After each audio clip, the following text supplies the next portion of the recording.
What up, nerds? I'm Jared, and this is Changelog News for the week of Monday, February 24th, 2025. My fellow Severance fans must know that Apple TV has published 8 hours of music for us to refine to. They call the Odessa set perfect for your Innie's workday. Okay, let's get into this week's news. AI killed the tech interview. Now what? Kane Narraway thinks through the radical change AI tools have brought to the already fraught technical interview process. He says HackerRank is pretty much broken, comp sci fundamentals and coding interviews are also out, but architectural interviews still work, at least for now. Quote, "From talking to people who have run these, it's evident when someone is using AI. They often stop with long pauses, do not quite explain things succinctly, and do not understand the questions well enough to prompt the correct answer.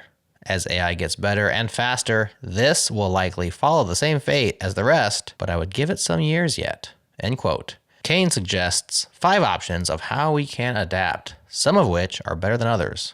1. Stop remote tech interviews. 2. Require some Pearson VUE type spyware. 3. Bury our heads in the sand. 4. Change our interviews to allow AI. And 5. A hybrid approach. Something's gotta give. In the meantime, Kane thinks we'll see more people passing their interviews than being let go during their probation period. That sucks for everybody involved. What are you doing and seeing in this space? Let us know in the comments. I'd love to hear about it.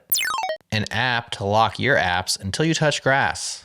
Rhys Kentish wanted to change the habit of reaching for his phone in the morning and doom scrolling away for an hour. So he built an app to help him do just that. It's built in SwiftUI and uses the screen time APIs provided by Apple, plus Google Vision to recognize grass or not. Cool idea, but tough to manage for anybody living in deserts or tundras. Maybe he should add an in-app purchase to change touch grass to touch snow, touch dirt, or touch sand. It's now time for sponsored news. Play with Retool's guided tour. Now you can play with Retool, no account required, and you get a guided tour. Retool recently launched a guided tour, so you can see how easy it is to build internal tools based on data in their managed PostgreSQL database service, which they call Retool Database. The tour walks you through building an orders UI and connecting that interface to a real database with real data, complete with real-time search. You'll get to see how simple they've made it to build tooling without any front-enders needed, allowing them to focus on customer-facing things. If you haven't yet, now's a good time to play with Retool's guided tour to see how simple it is to build apps on top of their managed Postgres database or your own database. Check the link in the newsletter or head to retool.com to learn more. Microsoft's Majorana 1 chip. Microsoft tried really hard to make a big splash last week announcing their quantum computing efforts. Quote, "Quantum computers promise to transform science and society, but only after they achieve the scale that once seemed distant and elusive. And their reliability is ensured by quantum error correction. Today, we're announcing rapid advancements on the path to useful quantum computing." End quote. Are you excited yet? No? Well, then just hear this copy. Quote, "Built with a breakthrough class of materials called a topoconductor, Majorana 1 marks a transformative leap toward practical quantum computing." End quote. Their hype-inducing efforts kind of worked. People are excited about the progress despite the fact that quantum computing isn't useful in any real way yet. But hopefully someday, and even if not, you have to admit the Majorana 1 looks really cool. On washing machines and estimations.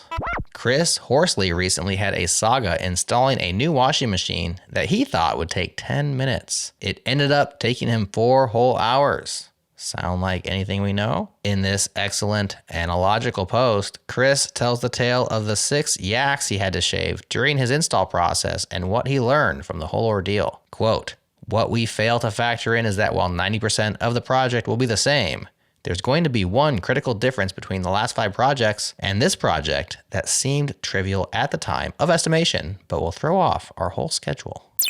Discover the IndieWeb, one blog post at a time.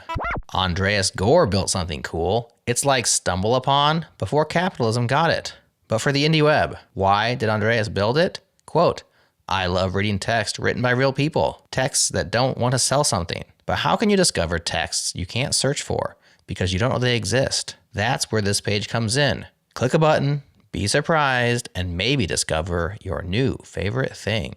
End quote. You can suggest your own or a friend's personal site as long as it has an RSS feed. RSS for the win once again. That's the news for now, but also scan the companion newsletter for all the links and more, including Google served Go backdoor to devs for 3+ years, Wireshark for Docker containers, and a year of UV, pros, cons, and should you migrate? If you don't get the newsletter, sign up today at changelog.com/news. Scroll back in your feed for some awesome pods. Last week, we spoke with David Crawshaw all about his experience programming with LLMs. And on Friday, Adam and I discussed the dev opinions we have and have not changed our mind on over the years. Coming up this week, Anurag Goel from Render on Wednesday, and Kaizen 18 with Gerhard Lazu on Friday. Have a great week. Leave us a 5-star review if you dig our work, and I'll talk to you again real soon.